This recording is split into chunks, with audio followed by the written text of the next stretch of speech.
Strong, courageous, confident. These are words that you would normally use to describe someone you aspire to be. Someone who makes things better for those around them, but what about words like trying, difficult, and hard headed?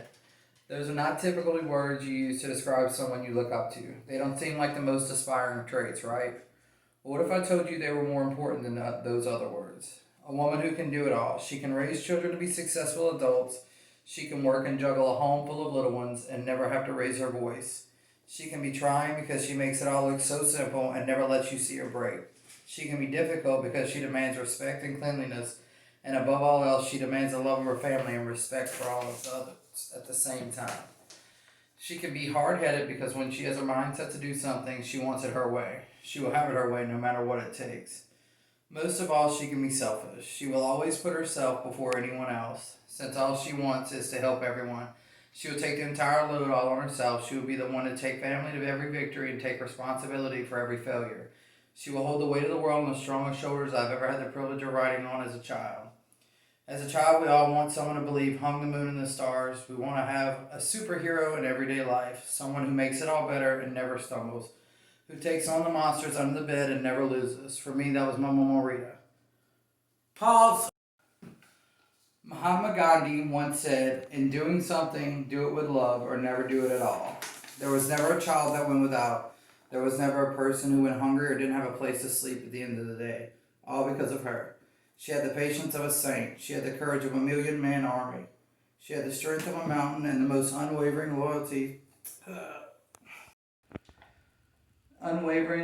to her and her family and friends. She has always cared for everyone that ever needed it, and she was the neighborhood refugee. I've watched her fight and struggle, but you never saw her break. She remained strong and caring and steadfast. She never let anyone see her stumble. She never let anyone see her break, ever. She was always the strongest one and the one everyone around her ran into the time they need someone the most. Mostly because she gave the best advice over a cup of coffee and a plate of food. She was always the one. As I grew up, Mama Rita was always there. Even when I thought I didn't need her, even when I didn't want the help, she was there. She was there with a hot plate of food and would sit that plate of food in front of you and wait. Something about the magic of that plate would eventually make everyone open up. You would spill your heart out and she would just listen. She would move in close and hold your hand and tell you it was going to be alright. Stop. She would move in close and hold your hand and tell you it was going to be alright, and that she would be right there to help you through it. She would give you all the best advice, and you would walk away feeling so good. Proverbs 31:26 says, she opens her mouth with wisdom, and the teaching of kindness is on her tongue.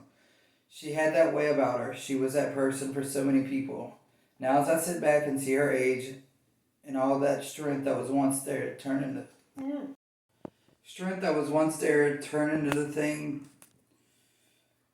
the thing that has aged her, and it's unimaginable. Every line on her face and wrinkle in her body is a story. A person she has loved and cared for. A child she has raised even when they weren't her own, or one that was. People in and out of her home for years, and it has changed her. It has weighed on her body and her soul. She is tired, but she has never stopped. She's given every ounce of herself to everyone else. She has taught me how to make something out of nothing. She taught me how to be strong in the face of adversity and how to care for those when they needed it the most but were too proud to ask for it. She has shown me how to find the good in everyone and how to persevere. Most of all, she has shown me how to love without abandon, and that all the riches in the world are not material things, but instead the love you have in your heart. That is true happiness. That is the rich she was, and man, was she the richest of them all. She changed everyone she met, even for just a moment. The love she has shines through their spirit, and I'm truly richer for knowing her.